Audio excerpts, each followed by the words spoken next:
Recently, we took some time to talk about the different elder races in Westeros. In this video, we're going to be looking specifically at the human race, because while they are all one race, there are several distinct people groups that make up the population of Westeros, each with their own history and customs. While the lines between some of them have become blurred over thousands of years of intermixing, distinct parts of the cultures and their practices still exist in the Seven Kingdoms. This video will be focusing just on the people groups of Westeros. I'll be making a separate video for Essos due to the sheer number that exists there. At a certain point, the history of these different people groups does become a shared history of humanity in Westeros, so we will really be taking a deep dive into what makes each of these people groups so different from one another. I think a really good way to look at the ethnic background of Westeros and how it developed over time is to take a look at a real-world example of this exact thing happening over thousands of years. Now, this really is the short and sweet version,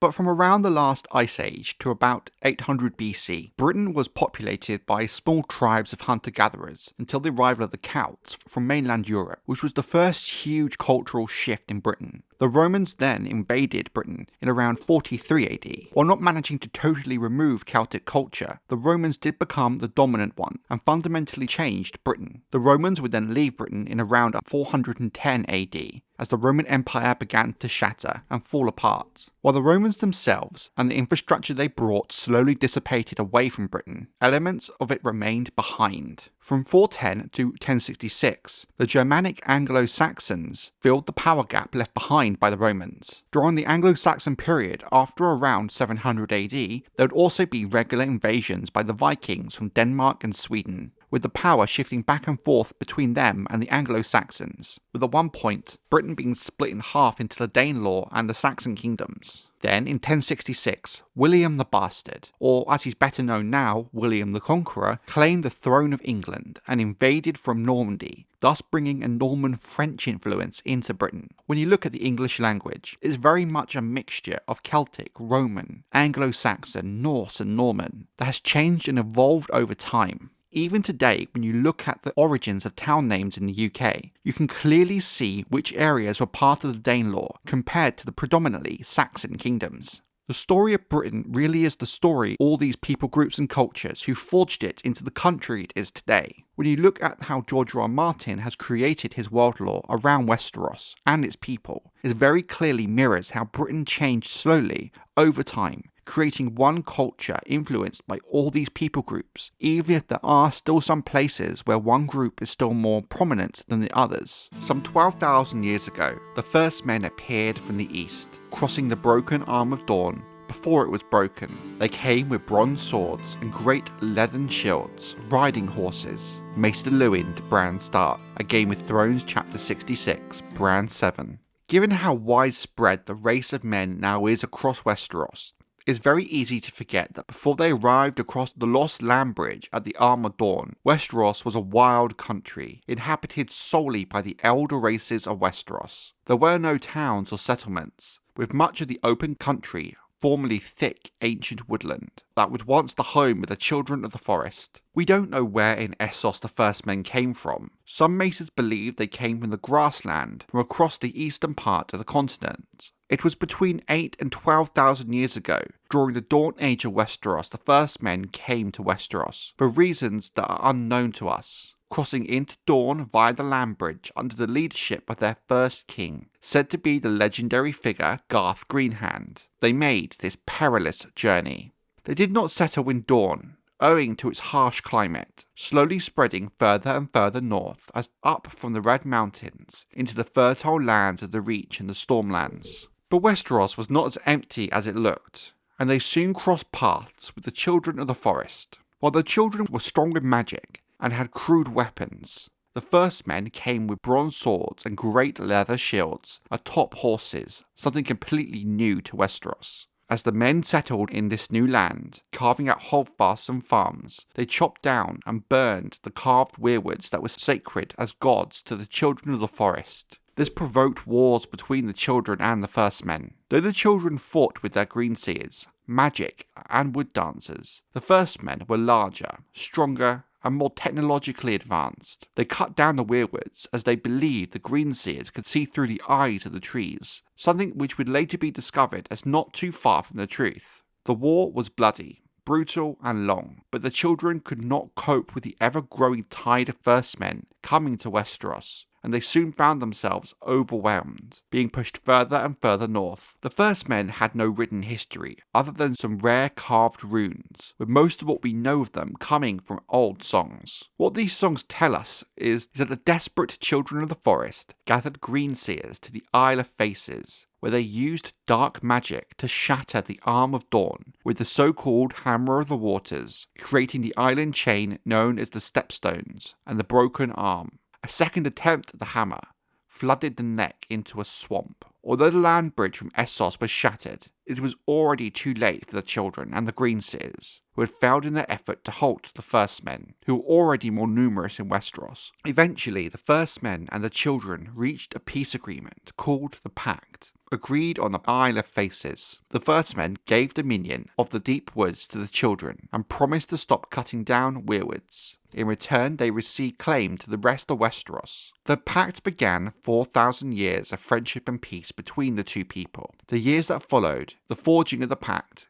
is known as the Age of Heroes, and is where many of the legends of Westeros come from. The first men eventually set aside their religion to worship the children's old gods. And like the children, they began carving faces into the weirwood trees, creating heart trees. The children of the forest taught them to use ravens to communicate over long distances. But back in those days, the birds would speak the words, and the greenseers of the children could change their skins to speak through the animals. During the long night, the first men suffered for a generation of winter and attacks from the legendary others, who are said to have invaded from the lands of always winter. Archmaesters and northern legends claim that the last heroes sought out the children of the forest to gain their aid. The others were driven back in the battle for the dawn, and the Night's Watch was created to keep them at bay. 6,000 to 8,000 years ago, first men would then build the wall, allegedly with the aid of the children of the forest to protect from the lingering threat waiting in the north, should it ever arise again. When the Andals came to Westeros, the first men in the south were either killed or intermarried with the Andal lords, with only a few pockets of first men left south of the neck. However, the first men still thrived past the neck into northern Westeros. Religion is a key part of first men culture in the sense that the old gods became as important to them as they were to the children of the forest. But oddly, we do not know anything about the religion the first men practiced prior to their conversion. There are few vague hints about what this lost religion may have looked like. For example, it is known that the sister men of the three sisters believed the storms were the result of the Lady of the Waves mating with the Lord of the Skies. In the Stormlands, they worshipped the sea god and his wife, the goddess of wind, with many legends surrounding these lost gods and the building of Storm's End. While we cannot say for sure if the Ironborn descend from the first men, they also worshipped the drowned god and believed in several others. But it seems for much of the first men culture following the pact between the first men and the children, that a majority of first men eventually set aside these gods and adopted the old gods of the children as their own. The worship of the old gods is not accompanied by priests,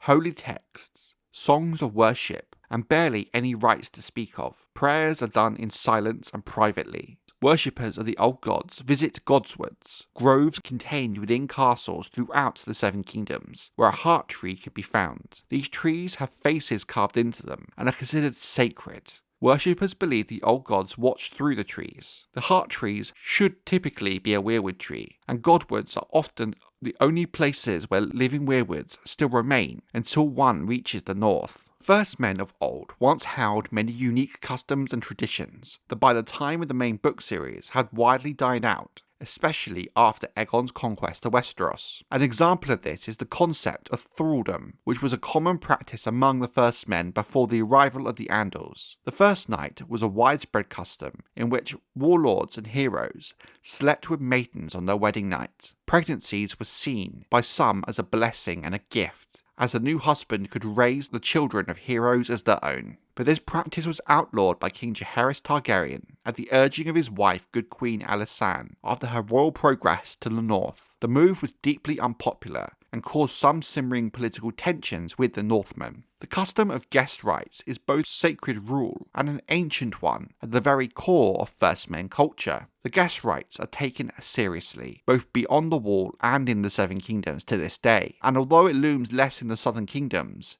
it is held most dear to the North. There, breaking of guest rights is punished similarly to the worst of treasons. The most common way of receiving guest rights is by eating bread and salt. Once guest rights have been offered and accepted, the guests and host are protected from harm by one another for the length of the stay. Guest gifts can be given on the day of the guest's departure, possibly as a means of ending the protection of guest rights. Guest gifts are no longer given by all lords, however. While much of their culture was lost over the passage of time, the people of the North retained the spirit of the First Men, and many are proud of carrying the blood of the First Men in their veins, such as the Starks and the Karstarks. South of the Neck, there have been people that still proudly claim the blood of the First Men, such as the Blackwoods and the Brackens, the Danes, the Redforts and the Royces, the Strongs and the Westerlings, and the peoples of Cracklaw Point. Lord Jon Royce possesses a suit of bronze rune-covered armour dating back thousands of years. The Val Mountain clans of the Mountains of the Moon are also descendants of the First Men, as well as the mountain clans of the North.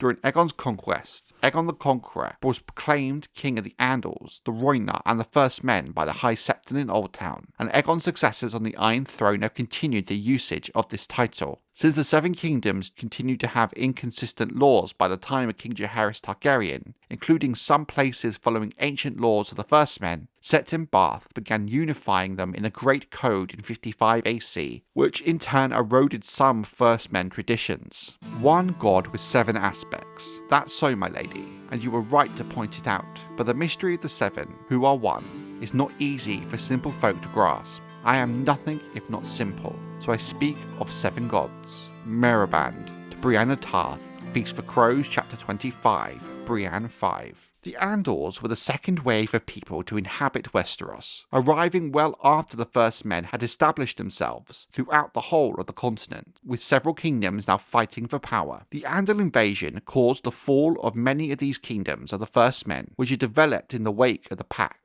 The Andals were said to be a tall and fair-haired people, distinctly opposite of their First Men cousins, whom tend to have darker hair and features. Unlike the First Men, we have some idea where the Andals originated from, an area known as the Axe of northern Essos, although some say they came south of the Silver Sea, much further to the east. They migrated and established Andalos in the northwestern Essos, stretching south as far as the Flatlands and the Velvet Hills, and engaging in conflict with the tribes that inhabited those lands, such as the so-called Hairy Men. Legend tells us they were visited by the incarnation of the Seven, who crowned their first king, Hugor of the Hill. They learned the art of working iron from the Rhoynar who lived along the Rhoyne River. The ability of ironwork is something that would make their conquest of the Westeros much easier, given the First Men only had access to bronze weaponry. It is unknown when exactly the Andals sailed west across the narrow sea from Andalos to Westeros. Some sources date the Andal invasion to 6,000 years ago. According to the true history, it occurred 4,000 years ago, and some maesters of the Citadel claim it was only 2,000 years ago. The truth is, it was so long ago, like much of history of the First Men, it's impossible to really know. Why the Andals fled their homeland is also a looming mystery, one with no clear answer. Some maesters have put forward they believe the Andals were trying to flee the expanding Valyrian freehold. The Valyrians had established the free city of Myr in place of a walled Andal town whose name is lost to time, and many of the Valyrian colonists of Pentos intermarried with the local Andal population. The Andals first landed their ships in the Fingers and attacked the First Men living in the Vale. They burnt out the weirwood groves, hacked down the faces and slaughtered the children of the forest that they came across. Everywhere and anywhere they proclaimed the triumph of the Seven over these old gods. A hill, now known to the Westerosi as High Heart, was a sacred place to the children of the forest. There, the Andal king Eric the Kinslayer cut down the children's grove of 31 weirwoods in a bloody massacre.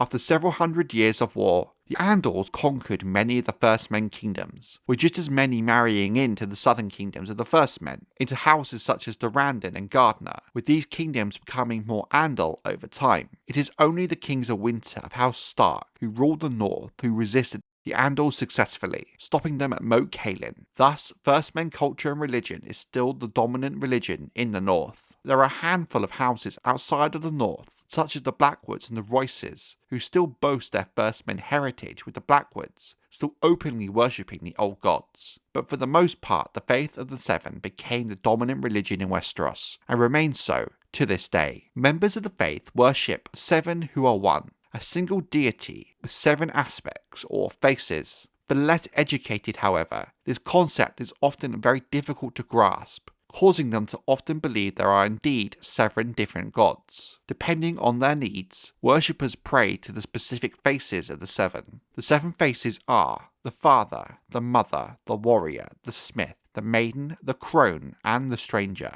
Given how entrenched the faith of the Seven is into Andal culture, the High Septon of the Faith is arguably one of the most powerful and influential men in Westeros, besides the king himself. The faith's influences countless aspects of day-to-day life. But the faith is much more than a simple religion. There are also many other aspects of Andal culture marked by its strong influence. When the Andals brought the faith of the Seven to Westeros, it also brought the warrior tradition known as the Knights, with knighthood now deeply intertwined with Andal culture and how war and combat is viewed. The Andals also brought a vastly superior writing system that all but supplanted the First Men's runes. Almost all of the early history of Westeros was written after the Andal invasion due to this more advanced writing system, causing it to have a mostly Andal point of view outside the songs and runes of the First Men. Ancient Andal warriors painted and carved seven-pointed stars on their flesh, with this practice reappearing with the rise of the faith militant during the early Targaryen era of Westeros. They are also said to have carved stars into stones on the fingers when they first arrived in Westeros, although this practice declined as they expanded beyond the Vale. Despite the victory, the Andals were outnumbered by the native First Men of Westeros for a very long time. The early Andal kings often tolerated the worship of the old gods in the Godswoods to prevent religious turmoil and in the hopes of a better integration of the two cultures.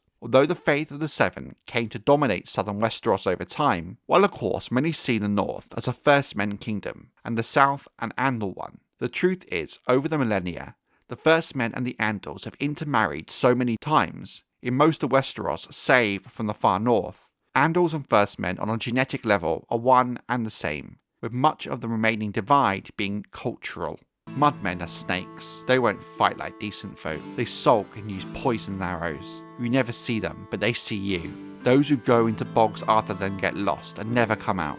The houses move, even their castles like Greywater Watch. They might be out there right now listening to everything we say. My dogs would smell anything in them bushes. Be all over them before you could break wind, boy. Frog eaters don't smell like men. They have boggy stink, like frogs and trees and scummy water. Moss grows under their arms in place of hair, and they can live with nothing to eat but mud and breathe swamp water. Little Walder Frey and Farland, A Clash of Kings, Chapter 50, Theon 4. The Crannogmen claim an interesting spot in the social fabric of Westeros, in the sense that out of all the cultures that make up the Westerosi people, they are often the most forgotten and looked over, which seems to be something they attempt to maintain. While they are not part of the main three people groups, they have still left a sizable footprint in the history of Westeros. The histories from the Dawn Age claim that the Crannogmen are an offshoot of the early First Men, who grew close to the Children of the Forest in the days when the Greenseers tried to bring the Hammer of the Waters unsuccessfully down upon the neck to prevent the First Men reaching the north of Westeros, hoping to keep the north solely for the children. The Crannogmen and their Marsh King held Moat Cailin against southern invaders countless times until they swore oaths of fealty to House Stark thousands of years ago, when King Rickard Stark slew the last Marsh King and took his daughter as a wife. The Crannogmen are now ruled by House Reed from Greywater Watch. Other families of Crannogmen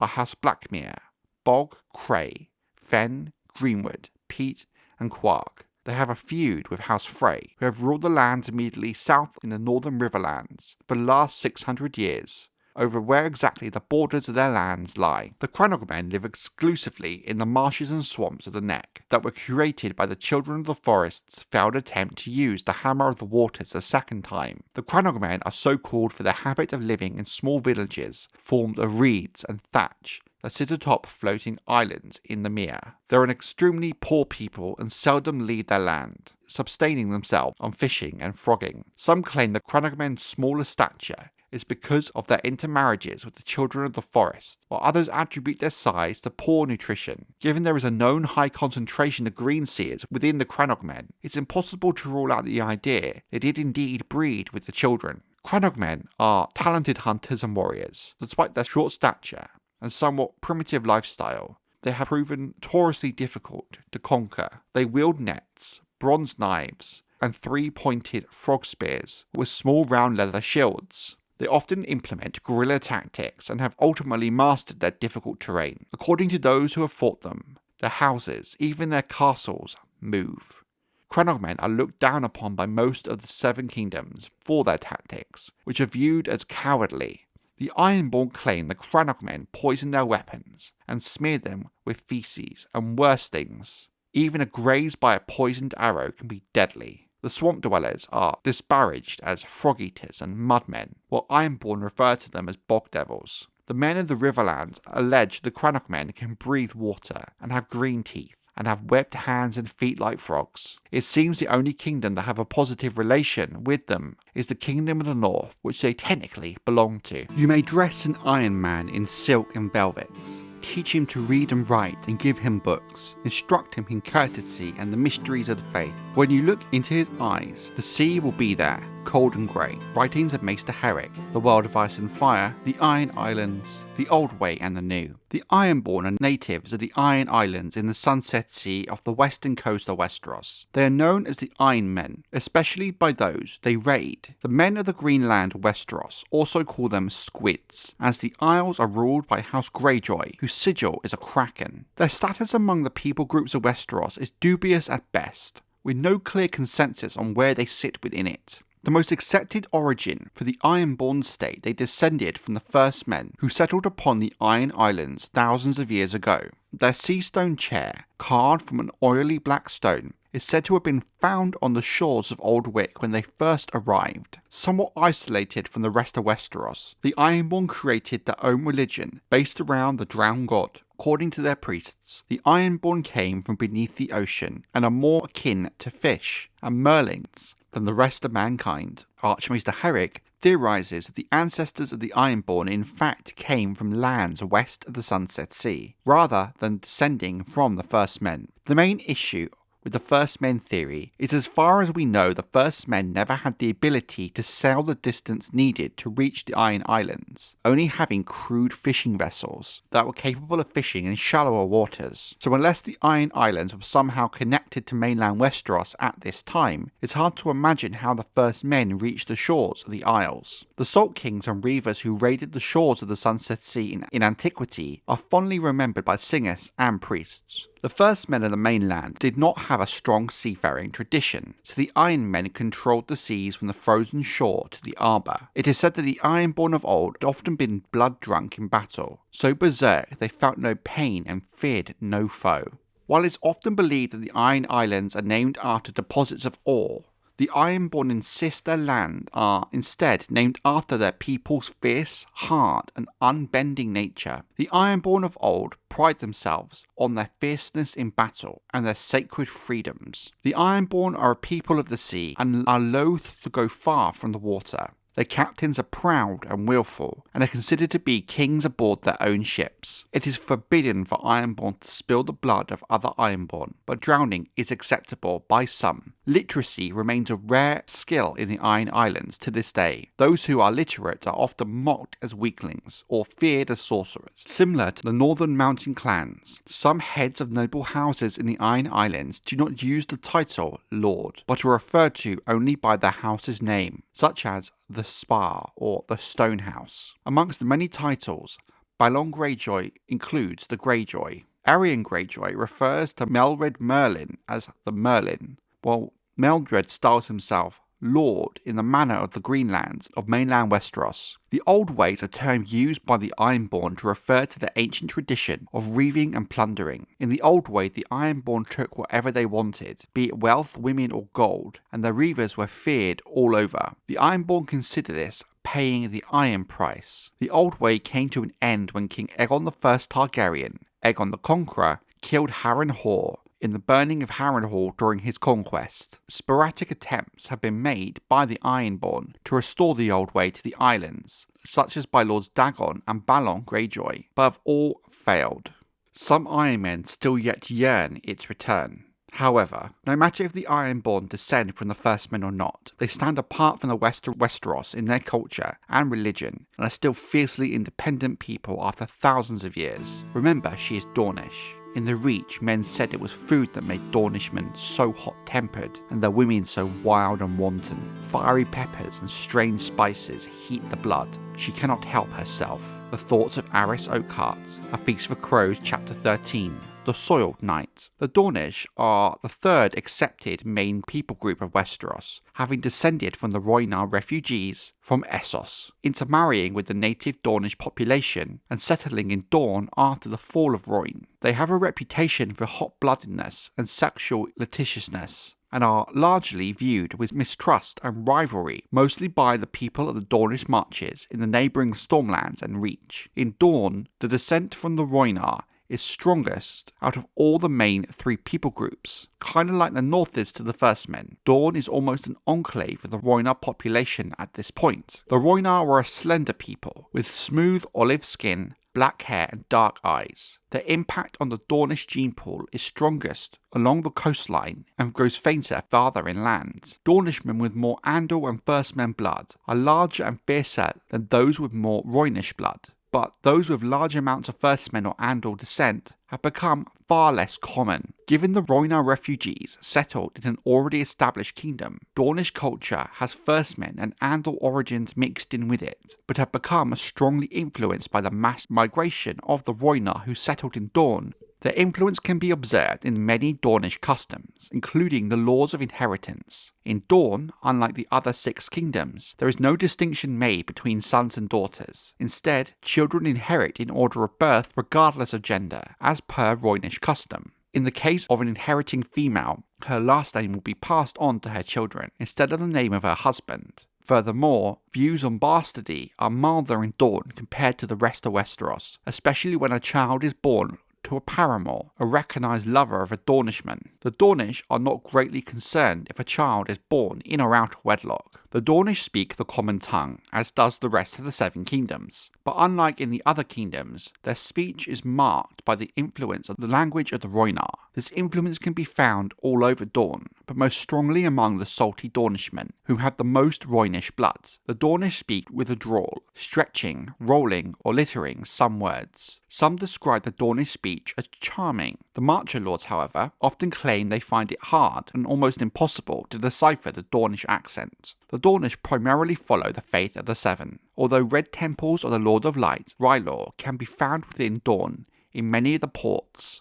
In all, religious freedom is much more openly accepted in Dorne than the rest of Westeros. The Dornish also dress very differently from the rest of the 7 kingdoms. Due to the harsh climate of Dorne, they favour loose, layered robes. Dornish nobles prefer to wear robes of linen, satin, silk, and inlaid with burnished copper, shining silver, and soft red golds, with cloaks over it to keep the sun off. It is Dornish fashion to wrap helmets in long scarves to prevent the sun from beating down upon it and heating it. In all, Dornish armour is perfectly suited for the harshness of the desert of Dorne, being much more lightweight than the mail and plate of the Andals and First Men. The Dornish even stand out when it comes to their food, with it being seen as exotic to most of the other kingdoms of Westeros. However, those from the free cities would find much more in common with it. The Dornish prefer spicy food most Westerosi cannot handle. Snake sauce preferably has a drop of venom in it, as well as mustard seeds and dragon peppers. The Dornish produce their own wines, often called Dornish Reds. These wines are generally much more sour, though occasionally can be rich of taste. Dornish wine is sometimes the most sought after across the known world, thus making it quite costly to buy. According to King Daeron I Targaryen's writings, dating to his time during the wars in Dorne, there are three groups of Dornishmen.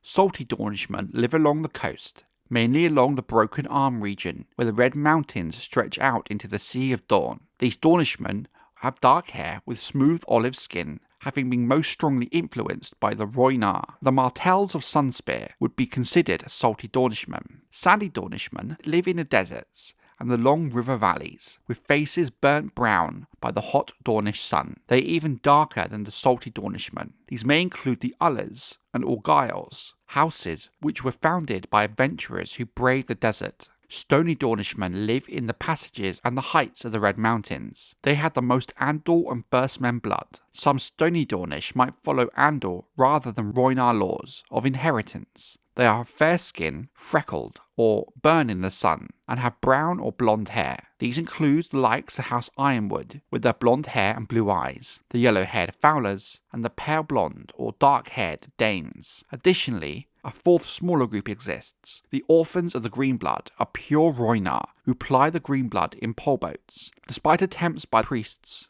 to stop it by outlawing it, they are still said to speak the Rhoynish language discreetly. A man only had to look at them to know they were not like other men. Their eyes, their hair, their very being all proclaimed their differences, and they flew dragons. Maester Galdane, writing about the doctrine of exemptionalism, Fire and Blood, a time of testing, the realm remade. There is a lot of debate as to if the Valyrians should be counted among the people groups of Westeros. Prior to House Targaryen's conquest of the Seven Kingdoms, it would be much easier to dismiss the idea. But after Aegon's conquest of the Seven Kingdoms, with House Targaryen ruling for nearly 3 centuries, the blood of old Valyria has spread to many houses, great and small, across Westeros, through House Targaryen marrying into Westerosi houses for political gain, after they came to rule the Seven Kingdoms. There are a lot more houses with Targaryen blood, and thus Valyrian blood, than you might think. But it also has worked the other way, with many Targaryen kings marrying Andals and Firstmen and Dornish wives,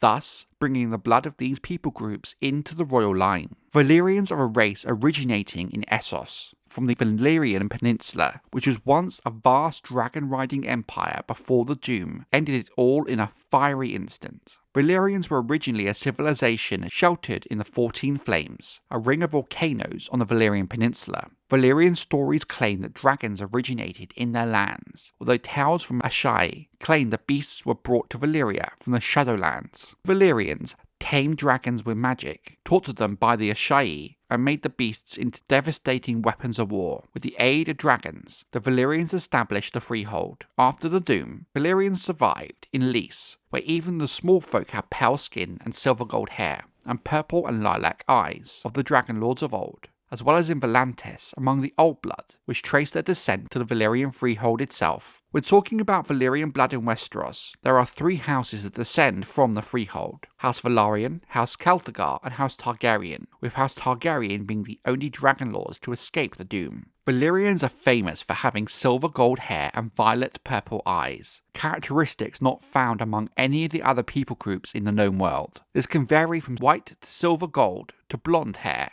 and from lilac to deep purple and pale blue eyes. The most notable Valyrians were considered strikingly, some say inhumanely beautiful. The Valyrians' nobility valued purity of blood.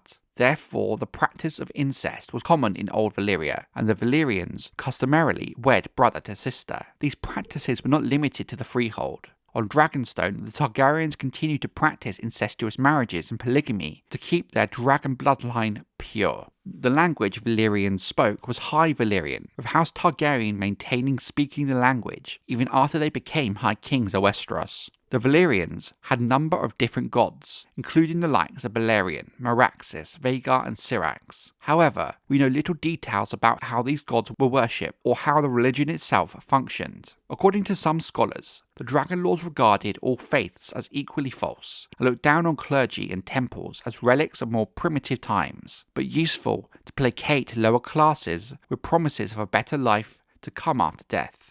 Thus, they promoted religious tolerance in order to keep their subjects divided and prevent them from unifying under the banner of a single god. It is also believed that some of the people of Old Valyria were very strong in magic. and they would use powerful wizards and their dragons in conjunction with their armies to conquer most of Essos west of the Bone Mountains. Dragons were controlled by whips, magic horns and sorcery. It is believed that House Targaryen, being Dragonlords, possess these skills even if some of them have become lost or diminished since the doom of Valyria.